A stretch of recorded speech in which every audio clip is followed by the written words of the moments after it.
baliw na baliw sa'yo. Ano ba kasi ginagawa natin dito sa trip? Magpaalam ka na sa dating mong buhay. Huwag kang papayag sa binabalak ng Kenneth na yan.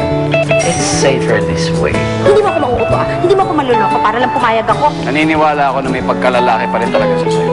Wait! Hindi mo naman kasi agad mapapatalikod si Tonet doon sa nakaraan niya na maging lalaki. Bakla siya ngayon tapos kinabukasan, lalaki agad. Ibig sabihin nun, malay mo talagang namimiss lang niya na meron siyang laging kasamang totoong lalaki. Masyado nang malaki ang ulo mo. Nakatigil ka lang ilang palakpak. Ang taas na pindot sa sarili. Yung kapay naman, huwag ka naman pa-apekto doon, no? We need mother, hindi yun ang ine-emote ng lola mo. Ani? Sir Kenneth, at ano naman ang problema kung bakla? Hop! Ako? Pag mainit na ang ulo ng lolo mo, ako naman yung lagi niyang nasusungitan. Ako yung sinisigawan. Ginagawa ko lahat. Ano pa bang kailangan kong gawin para patawarin niyo ako? As long as your brother is suffering, hindi kita mapapatawad. Well. If it isn't the falling star at ang kanyang tsuwariwa, handa ka na bang malaman ang buhay? Buhat ka, pwede ba? Tigilan niyo na muna ako ngayon. Wala ako sa mood. Wala raw siya sa mood, ha? Well, kabahan ka na lang. Now that I'm back, makikilala mo sinong talagang binangga mo. Kahit na ano ang sabihin mo, hindi kami natatakot sa'yo.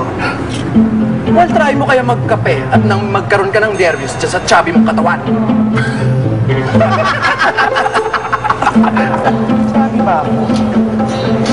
What the? Hello? Mama! Oh! Ay! Oh! Excuse me. Si Mama.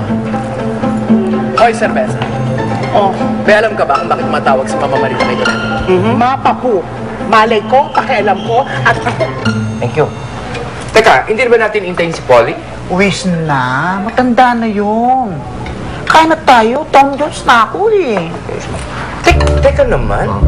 Magdasal muna tayo. Magpasalamat tayo sa mga blessings. Oo naman. Sige, ikaw ang mag-lead. The name of the Father, the Son, of the Holy Spirit. Eh, bakit gusto niyo palitan? Ayos na nga yung sequence, guys. Wala akong pakialam, palitan nyo! Hindi yun ang point. Huwag ka na sumagot kasi. Anong nangyayari dito? Hi, Sir Kenneth.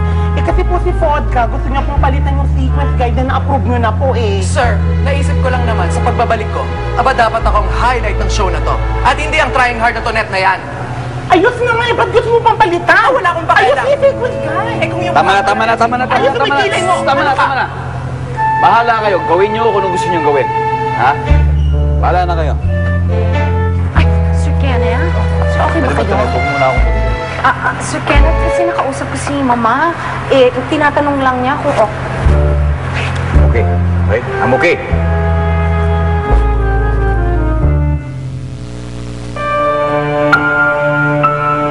Sir Kenneth? Iwan mo na muna ako. Kasi, Sir Kenneth, nag-aalala lang naman kami sa inyo. Si Mama, tapos yung mga bakla, nag-aalala na po sa inyo talaga ng todo-todo. I'm fine. Sabi ko, iwan mo na muna ako. Pero, Sir... Sabi ko, kalis ka na muna. Di ba? Sir, pwede niyo naman akong kausapin. Maiintindihin ko naman po kung ano po yung nararamdaman niyo, yung pinagdadaanan niyo. Maiintindihan ko naman po yan, Sir. Ano ba naiintindihan mo?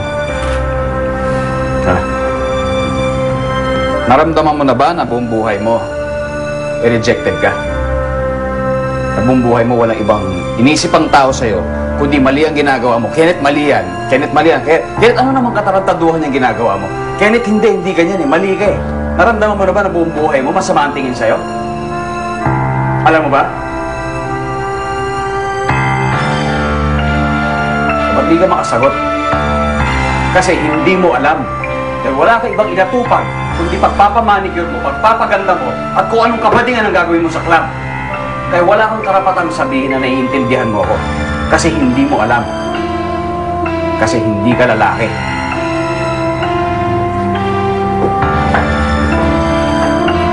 Saan na tayo mag-usap pag lalaki ka na? Hintayin mo ko. Huwag kang magsisimula nung wala ako. Ako na yun. Sino ba yan? Ay! Pumpkin! Kumusta na? Ay, ano ba? Hi, Tonet! Si Tonet. Kain na. Gusto ko po naman talaga siyang tulungan. Kaya lang, kailangan po ba talagang maging lalaki ako para ko magawa yun? Hindi. Kung talagang kaibigan ka ni Kenneth, dapat matanggap ka niya for what you are.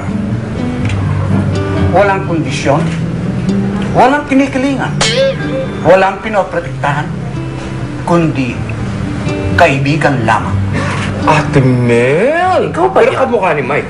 Alam mo, Tanet, kung hindi ka naman susunod sa kagustuhan ni Kenneth, baka lumayo siya sa'yo. Alam mo, Tanet, yung mga boys na yan, ang nagpapa-open love lang sila sa kapwa lalaki. As saying goes, boys of the same feather talk together. Ha? Pero may point ha, may point siya.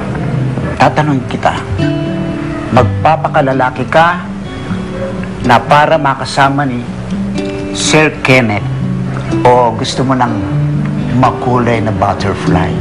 Pero ano, mag-iisa ka tsaka malungkot. Gaganto, papili-pili pa. Eh, siyempre, ang pipiliin ng pumpkin ko, yung maging butterfly.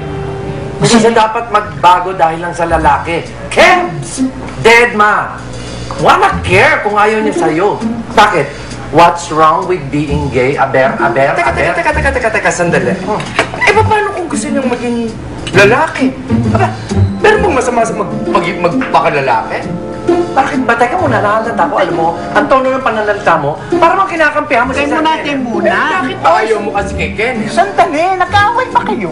Ito kasi! Ay, ito, mas lalo ito. Kanina pa eh, nahalata ko eh. Ay, basta! Mananatiling bakla si Tonet. That's final. Pabayaan mo siyang mamili kung anong gusto niya. Wala masama, ewan ko sa'yo.